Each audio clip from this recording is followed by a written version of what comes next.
If your clothes or bed start smelling off, it's not your detergent, it's your habits. These 7 mistakes make older women smell like urine. The worst part? The final one happens while you sleep. What are silent leaks? Let's start with a truth many of us find hard to admit, even to ourselves. Those silent leaks, the little drips and dribbles that creep up on us unexpectedly. You laugh a little too hard, you sneeze, you cough, you try to lift something, and suddenly there's that tiny unwelcome dampness. Or perhaps it's a sudden urgent need to go, a scramble to the bathroom that doesn't always end perfectly.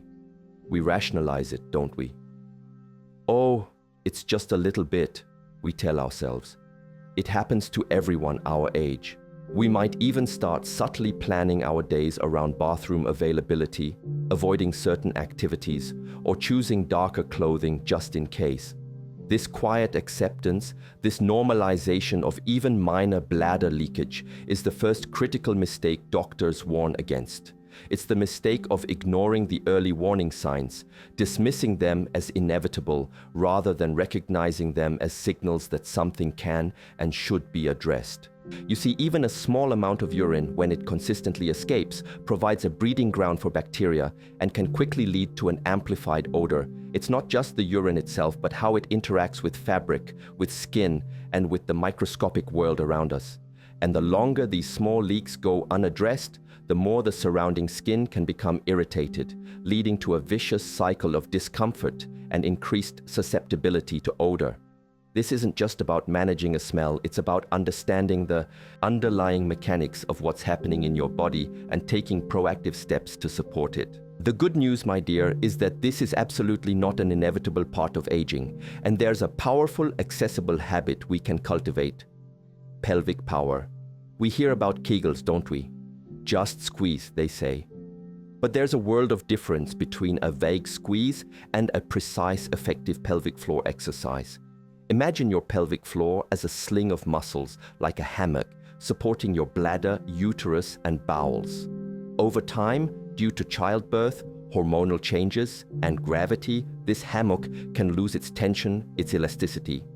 When it weakens, that support system falters, and our bladder, which relies on these muscles to hold things in place, becomes less reliable. True pelvic power isn't just about squeezing, it's about lifting and holding. Think about it this way. Picture yourself trying to stop the flow of urine, but don't actually do it in the middle of urinating regularly. That can mess with bladder function. Instead, visualize drawing up everything internally, as if you're lifting an elevator from the ground floor up to the 3rd floor. You lift gently, engaging those muscles around your urethra, your vagina, and your anus, holding for a count of 5 to 10 seconds, feeling that deep internal lift. Then, crucially, you completely relax for the same amount of time. The relaxation is just as important as the contraction. If you're constantly tensing, you're not allowing the muscles to fully recover, which can lead to fatigue and even worsen the issue. Aim for 10-15 repetitions, 3 times a day. And here's a common oversight. Many women only focus on the front muscles. Remember, it's a sling. You need to engage the back muscles too, as if you're trying to hold back gas. The synergy of engaging both front and back with that upward lift is what truly strengthens the entire pelvic floor. Integrate this into your daily routine while waiting for the kettle to boil, during a commercial break, or even when you're simply sitting and reading. It's a discreet, powerful exercise that can dramatically improve bladder control, reducing those silent leaks and, in turn, minimizing the opportunity for unwanted odors to develop. This isn't a quick fix, but a long-term investment in your comfort and dignity. It works because it directly addresses the muscular weakness that often underlies stress incontinence, giving your body the support it needs to keep everything where it belongs. Born-Kurve cleaning routines. Now, let's talk about something incredibly personal, something we've all done since childhood, cleaning ourselves. But are we doing it correctly? The second critical mistake doctors highlight is often rooted in improper or sometimes even overly aggressive cleaning routines. We live in a world saturated with feminine hygiene products, perfumed washes, douches, wipes, and sprays, all promising freshness. Yet, ironically, many of these very products and the ways we're taught to clean can actually disrupt our body's natural balance, leading to irritation and, yes, a heightened potential for unwanted smells. Think about the delicate ecosystem down there. The vaginal area has a naturally acidic pH, which is its built-in defense mechanism against harmful bacteria. Harsh soaps, fragrance products, and even aggressive scrubbing can strip away this protective layer, throwing the pH off balance. When the pH is disrupted, beneficial bacteria, lactobacilli, decrease, and opportunistic, odor-causing bacteria can flourish. It's like clearing out a garden, only to leave it barren for weeds to take over. And then there's the simple mechanics of hygiene: how we wipe, how thoroughly we dry, and how often we refresh. The actionable habit here is gentle care. It's a return to simplicity, a reverence for our body's natural wisdom. First and foremost, when wiping after a bowel movement, the cardinal rule is always front to back. I know it sounds basic, but it's astonishing how many women, perhaps out of habit or haste, still occasionally wipe back to front. This can easily transfer bacteria from the rectal area to the vaginal and urethral regions, dramatically increasing the risk of urinary tract infections, UTIs, which, as we know, can cause urine to have a very strong, unpleasant smell. UTIs can also lead to increased leakage, further compounding the issue. Secondly, ditch the harsh soaps and heavily fragranced washes for your intimate areas. Plain warm water is truly your best friend. If you feel you need something more, opt for a very mild, unscented, pH-balanced cleanser specifically designed for intimate hygiene. Use it sparingly and only on the external vulva, never internally. The vagina is a self-cleaning organ. Douching, for instance, is absolutely unnecessary and can be incredibly detrimental, flushing away those good bacteria and leaving you vulnerable. After cleansing, the drying process is just as crucial. Moisture, as we discussed, is an invitation for bacteria and yeast to multiply. Instead of rubbing vigorously, which can cause irritation, gently pat the area dry with a soft, clean towel. Ensure you're thoroughly dry before dressing. If you've had a leak or even just feel a bit damp, a quick, gentle pat dry can make a world of difference. Change underwear immediately if it feels damp. It's about creating an environment that discourages the growth of odor-causing microorganisms, allowing your body's natural freshness to prevail. This gentle, consistent approach supports your body's inherent protective mechanisms, preventing irritation and maintaining the delicate balance that keeps you feeling clean and confident without relying on artificial scents that merely mask deeper issues. On fabric choices. Let's shift our focus now to something we wear every single day, something that touches our skin intimately, yet we often give it surprisingly little thought beyond style or comfort: our clothing. The third critical mistake, according to medical professionals, involves our fabric choices, particularly those closest to our skin. We live in an era of athletic wear, synthetic blends, and shapewear designed to smooth and compress. While these might feel fashionable or supportive, they can inadvertently create a microclimate that is a perfect breeding ground for bacteria and odors, especially for older women experiencing any degree of bladder leakage or increased perspiration. Imagine trying to keep a garden healthy when it's constantly covered, unable to breathe, and perpetually damp. It wouldn't thrive, would it? It would become a breeding ground for mold and mildew. Our intimate areas are no different. When we choose tight-fitting garments made of synthetic materials like nylon, polyester, or spandex, we're essentially wrapping ourselves in non-breathable plastic. These fabrics trap heat and moisture, preventing proper air circulation. This lack of ventilation, coupled with warmth and dampness from even the smallest amount of urine or natural perspiration, creates a humid, anaerobic environment that odor-causing bacteria absolutely adore. They multiply rapidly in these conditions, leading to that distinct, unpleasant smell that seems to cling stubbornly no matter how much you try to wash or mask it. The actionable habit here is breathable comfort.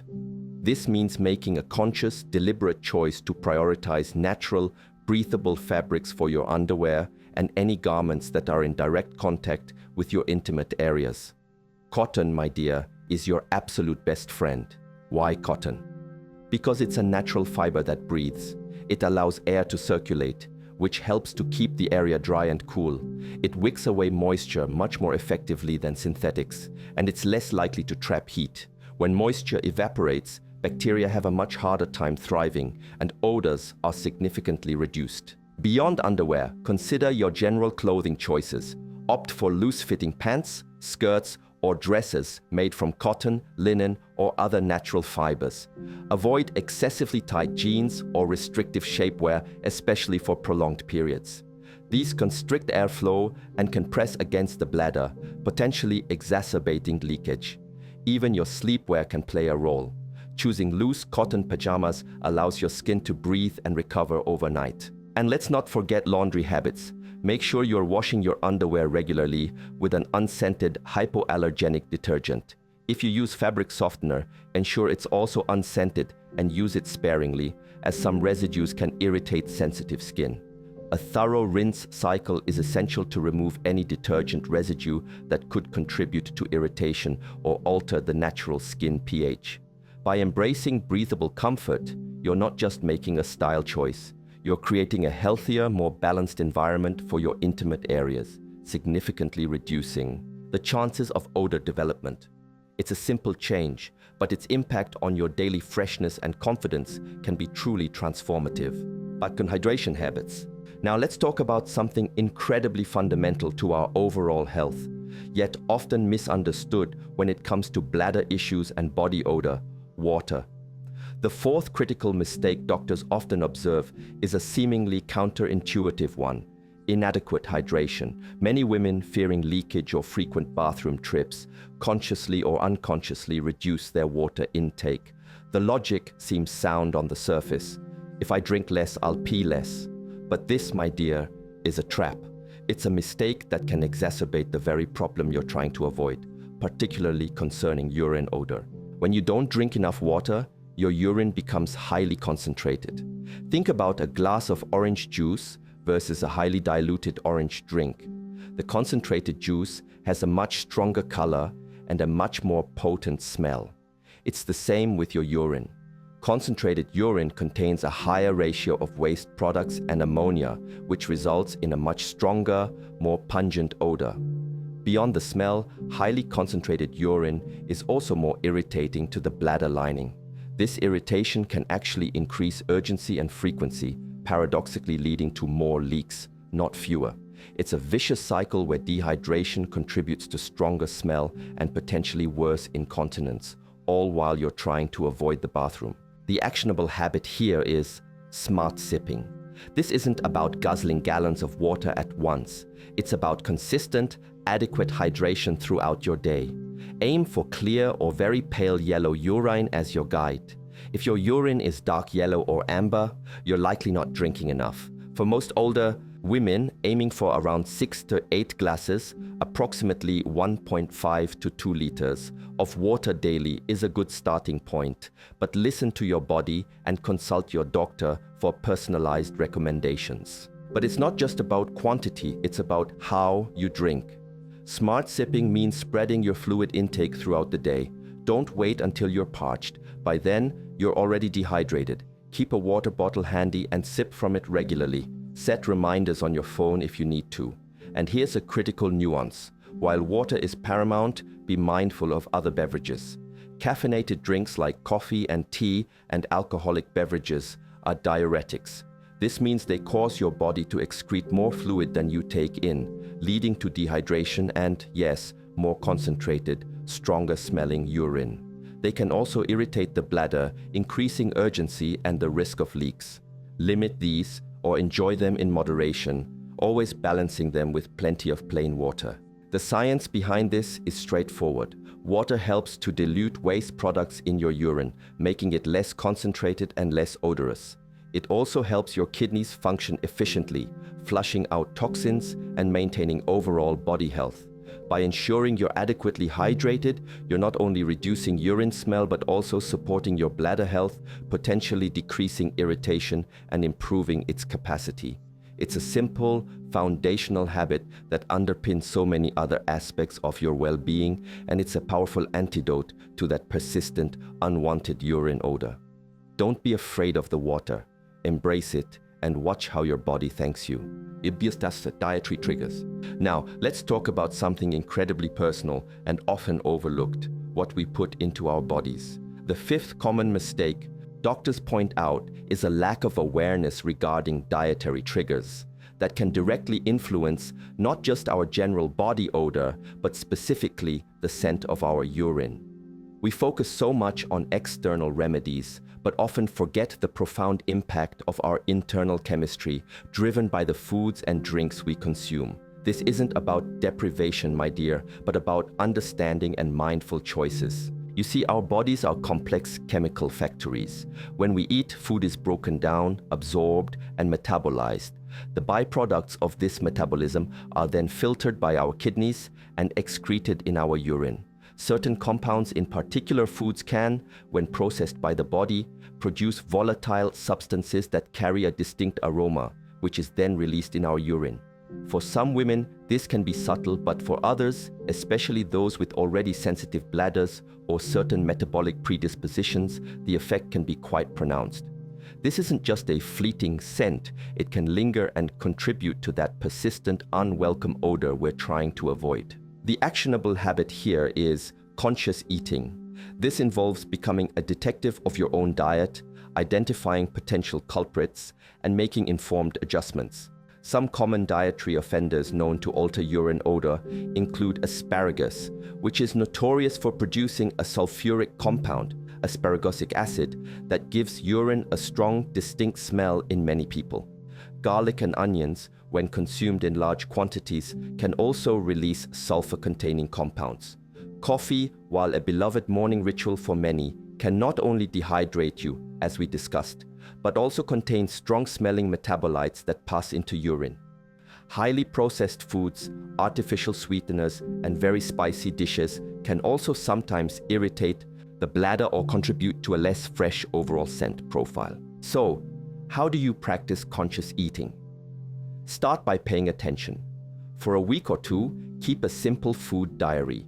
Note down everything you eat and drink, and then observe any changes in your urine smell or the frequency of your bladder issues. Do you notice a correlation between that extra cup of coffee and a stronger urine scent? Does a particularly garlicky meal precede a more pungent odor? This isn't about elimination for the sake of it, but about identifying your personal triggers. What affects one person may not affect another. Once you identify potential triggers, try a gentle elimination reintroduction process. For example, if you suspect coffee, try cutting it out for a few days to a week. If you notice an improvement, then slowly reintroduce it to see if the smell returns. This helps you confirm the link and decide if the temporary pleasure is worth the potential discomfort.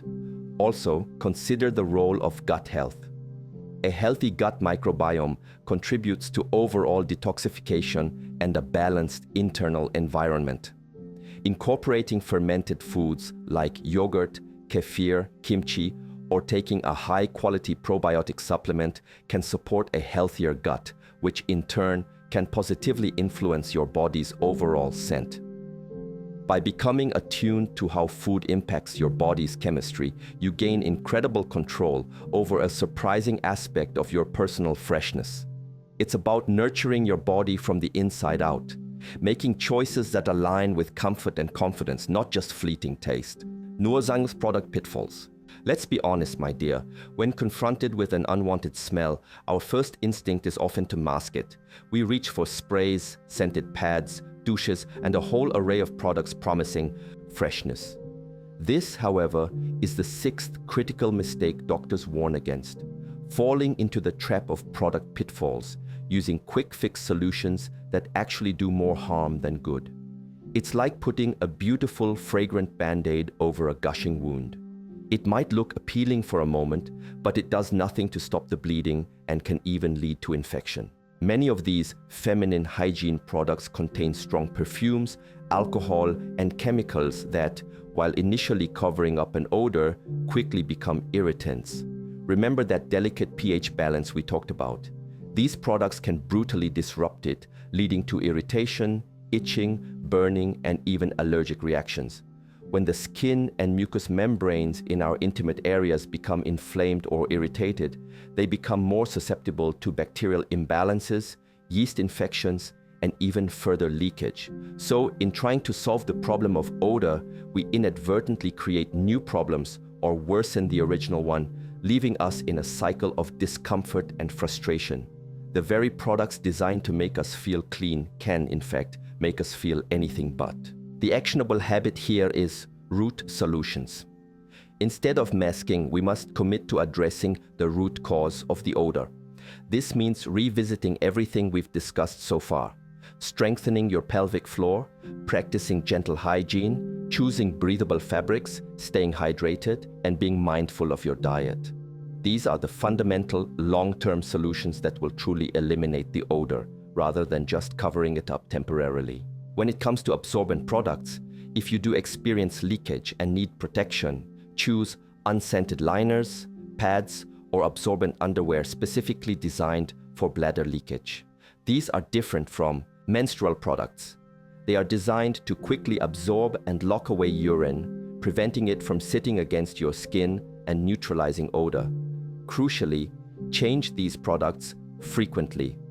Leaving a damp pad in place for too long, even if it's designed for leakage, creates that warm, moist environment ripe for bacterial growth and odor. Think of it like changing a baby's diaper. The goal is to keep the skin as dry and clean as possible. Avoid feminine deodorant sprays or internal douches entirely. They are unnecessary and can be incredibly harmful to your delicate vaginal ecosystem. Your body has its own natural self-cleaning mechanisms. Trust them. If you're consistently feeling unclean or dealing with a strong odor, it's a signal, not a failing. It's a signal that something deeper needs attention, whether it's one of the habits we've discussed or an underlying medical condition. By embracing root solutions, you're not just ditching harmful products. You're adopting a philosophy of authentic self-care, focusing on genuine health and balance, which ultimately leads to true, lasting freshness and confidence. It's about being kind to your body and letting its natural wisdom shine through, rather than trying to force an artificial scent. Das war medical dialogue. And now, my dear, we arrive at what I believe is the most profound and often overlooked mistake of all, and its powerful antidote. The seventh critical mistake, one that truly breaks my heart to see, is the tendency for older women to suffer in silence. It's the mistake of not talking to a doctor, of assuming that bladder leakage and associated odors are just part of aging, something to be endured, perhaps with a quiet sigh and a secret stash of extra pads. The shame, the embarrassment, the misconception that there's nothing that can be done. These are powerful forces that keep far too many women from seeking the help they desperately need and deserve. This silence, this resignation, is perhaps the most significant barrier to regaining your comfort and dignity.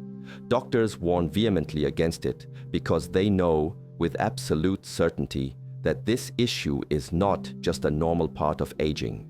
It's a medical condition or a cluster of conditions that are often treatable, manageable, and sometimes even curable.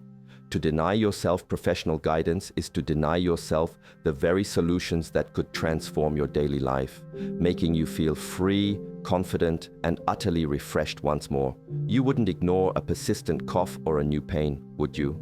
Your bladder health, your comfort, and your sense of self-worth are equally important. The actionable habit here is seek guidance. This means empowering yourself to have an open, honest conversation with a trusted healthcare provider. It might feel daunting, a little awkward, or even embarrassing at first. But remember this, your doctor has heard it all. Their job is to help you, not to judge you. They understand the nuances of the aging body, the hormonal changes, the muscular shifts, and the range of factors that contribute to bladder issues and related odors. They are your ally in this journey.